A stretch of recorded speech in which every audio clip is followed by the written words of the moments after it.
हम्म, हाँ तो बच्चों आप देखेंगे कि हम्म, आज हम जो है क्लास 10th का जो पार्ट थर्ड लेकर के आए हैं। सेकेंड लेक्चर में हमने पढ़ा था कि किस तरीके से जो है अलग अलग लोगों की डेवलपमेंटल गोल अलग होते हैं, उनके गोल मिक्स होते हैं, कॉन्फ्लिक्टिंग होते हैं। तो आज के इस लेक्चर में पढ़ने वाले होते हैं कि कंट्रीज को कंपेयर करने के लिए हम एवरेज का ही जो है सहारा क्यों लेते हैं। पर कैपिटा इनकम के आधार पे हम जो है एवरेज का ही सहारा लेते हैं, देश की टोटल नेशनल इनकम का सहारा क्यों नहीं लेते। तो बच्चों जो है देश की जो टोटल इनकम है, अगर उस आधार पे कंट्रीज को हम कंपेयर करेंगे तो ये सही नहीं, क्योंकि हर देश की जो पॉपुलेशन होती है बच्चों डिफरेंट होती है, और इससे नहीं पता चल पाएगा कि एक एवरेज पर्सन जो है क्या कमा रहा है, उसकी इनकम क्या है, ये नहीं पता चलता है। ठीक है, तो आइए देखिए। तो यहाँ पे है reason for using average to compare the development of countries, यानी कंट्रीज को का डेवलपमेंट कंपेयर करने के लिए हम एवरेज का क्यों यूज करते हैं। तो आप इसमें है कि average are use for better understanding. ठीक है, तो एवरेज का यूज इसलिए करते हैं कि इससे बेटर अंडरस्टैंडिंग आती है। दूसरा है for comparison between countries total income is not very useful. तो टोटल जो इनकम है कंट्री की, उस आधार पे हम कंपेयर नहीं करते, क्योंकि यूजफुल नहीं है। क्योंकि आप यहाँ बताया गया कि डिफरेंट कंट्रीज है, डिफरेंट पॉपुलेशन, अलग लोगों की जो अलग अलग कंट्रीज की पॉपुलेशन अलग होती है। इसको total income will not tell us what an average person likely to earn. और टोटल इनकम से नहीं पता चलता कि एक एवरेज पर्सन क्या कमा रहा है। अब हम कंट्रीज के डेवलपमेंट को कंपेयर करने के लिए जो एवरेज का यूज करते हैं, उसकी कुछ कमियां भी हैं, लिमिटेशन भी हैं। लिमिटेशन ये है कि एवरेज इनकम के आधार पर जो हम कंट्रीज के डेवलपमेंट का कंपेयर करते हैं, तो एवरेज इनकम जो है ये नहीं शो करती कि इनकम जो है लोगों के बीच में किस तरह से डिस्ट्रीब्यूट है। और दूसरा इसका एक और लिमिटेशन है कि it hide the disparities among the people. ये लोगों की जो असमानताएं हैं ना, रिच और पुअर का जो गैप, उसको ये छिपा लेती है। ठीक है, ये इसकी कमियां हैं। उसके बाद यहाँ पे दो कंट्रीज बच्चों देखेंगे, कंट्रीज ए और कंट्रीज बी। तो 5% की मंथली इनकम दी गई है, और 5% का जो एवरेज इनकम आया वहाँ पे 10,000 आया बच्चों। यहाँ पे देखेंगे 10,000 है। और उसके बाद हम देखते हैं यहाँ पे बी कंट्रीज की जो है 5% है, उसका भी एवरेज इनकम 10,000 है। लेकिन हम देखते हैं कंट्रीज बी में तीन लोग ऐसे हैं, चार लोग जिनकी जो है इनकम 500 पर मंथ है, जो कि बहुत कम है। ठीक है, यही देखते हैं हम। तो ये क्या है कि एवरेज इनकम के आधार पे चार लोगों जो हैं, जो इतनी कम इनकम है, जो बहुत बहुत पुअर है, इसको जो है छिपा लेते हैं, इनकी गरीबी को। ये इसकी कमी। उसके बाद बच्चों देखो पब्लिक फैसिलिटीज के बारे में। पब्लिक फैसिलिटीज बच्चों होती है जिसको गवर्नमेंट प्रोवाइड करती है, जनरली जो है इंडिविजुअल पर्सन इसको प्रोवाइड नहीं करते हैं। ठीक है, money alone can not buy all goods and services that man need to live well. Money जो है अकेले सारी जो है वस्तुओं और सेवाओं को नहीं जो है खरीद सकती। ठीक है, जो हमारी जिंदगी के लिए ठीक होती है। इसका मतलब हुआ कि इनकम जो है वो जो है मटेरियल गुड्स एंड सर्विसेज का कंप्लीट इंडिकेटर नहीं है। क्योंकि आप देखेंगे कि मनी से जो है बच्चों हम पॉल्यूशन फ्री इन्वायरमेंट को नहीं खरीद सकते, ये इंश्योर नहीं कर सकते कि हमें जो है बिना मिलावट के जो है मेडिसिन मिलेगी। अनरिलेटेड में होता है मिलावट, तो ये भी हम इंश्योर नहीं कर सकते कि हमको मेडिसिन जो है बिना मिलावट की मिलेगी। या money can not protect you from infectious disease, और मनी से जो है हम जो है संक्रमण से हम नहीं बच सकते। ठीक है, जब तक कि जो है कम्युनिटी लेवल पे जो है अवेयरनेस में पैदा हो। तो पब्लिक फैसिलिटीज जो होती है ना, इसलिए नेसेसरी है, जैसे health care, sanitation, electricity, public transport. ठीक है, एंड एजुकेशन इंस्टीट्यूशन, ये सब जो है लाइफ के लिए जरूरी है। उसके बाद देखेंगे बच्चों ह्यूमन डेवलपमेंट रिपोर्ट।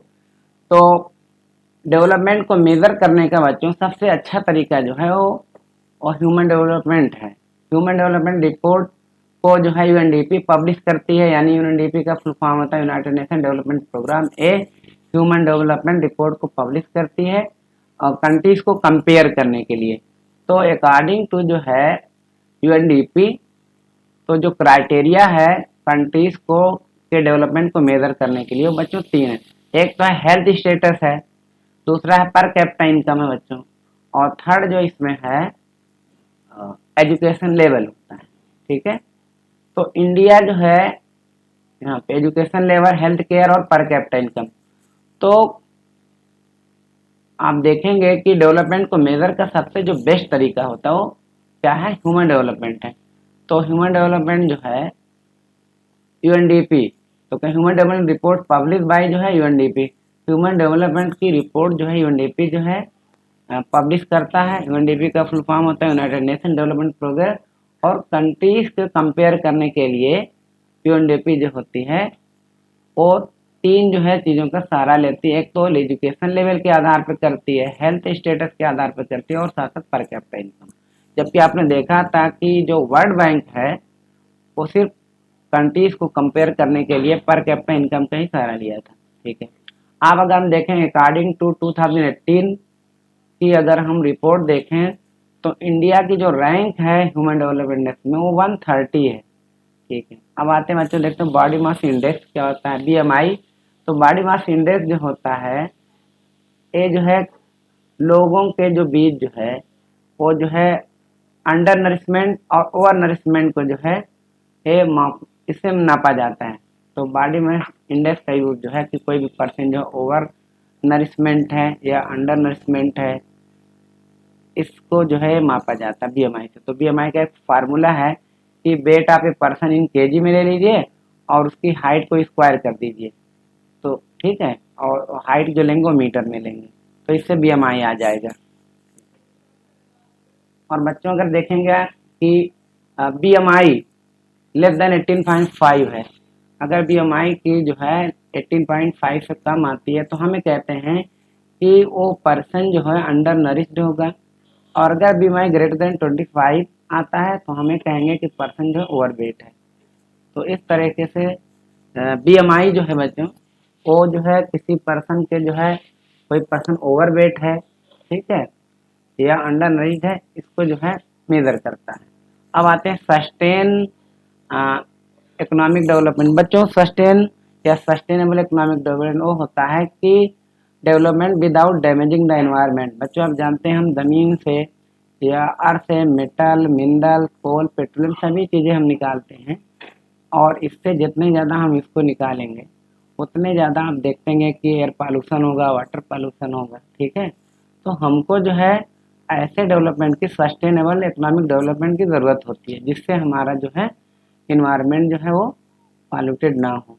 ठीक है, तो अब कुछ मेजर हैं सस्टेनेबल इकोनॉमिक डेवलपमेंट के कि कौन कौन से मेजर हैं जिससे हम सस्टेनेबिलिटी को अचीव कर सकते हैं। तो पहला इसमें है कि कंट्रोलिंग ओवर यूजेज, हम ओवर यूजेज को पे कंट्रोल लगाएं, बहुत ज़्यादा रिसोर्स का रेकलेसली ना यूज़ करें।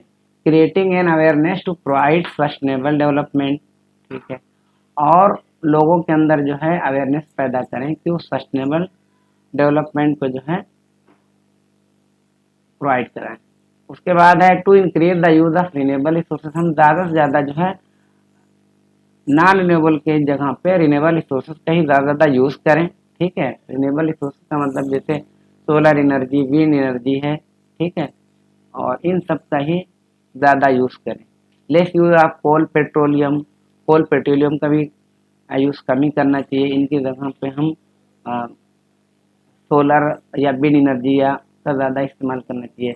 Adapting measure to reduce global warming, और ग्लोबल वार्मिंग को घटाने के लिए जो है हमको उपाय जो है अपनाने चाहिए। उसके बाद देखेंगे बच्चों importance of sustainable development. Sustainable development का इम्पोर्टेंस ये है कि इन्वायरमेंट मस्ट बी कंजर्व, हमारा जो इन्वायरमेंट है वो कंजर्व हो जाएगा, महफूज हो जाएगा, सुरक्षित हो जाएगा, while development is taking place, और डेवलपमेंट होता भी रहेगा। Resource is conserve for future generation, और हमारी जो फ्यूचर है, कमिंग जनरेशन है, उनके लिए भी रिसोर्स रहेगा, ख़त्म नहीं होगा। ठीक है, तो ये इसका इम्पोर्टेंस है। अब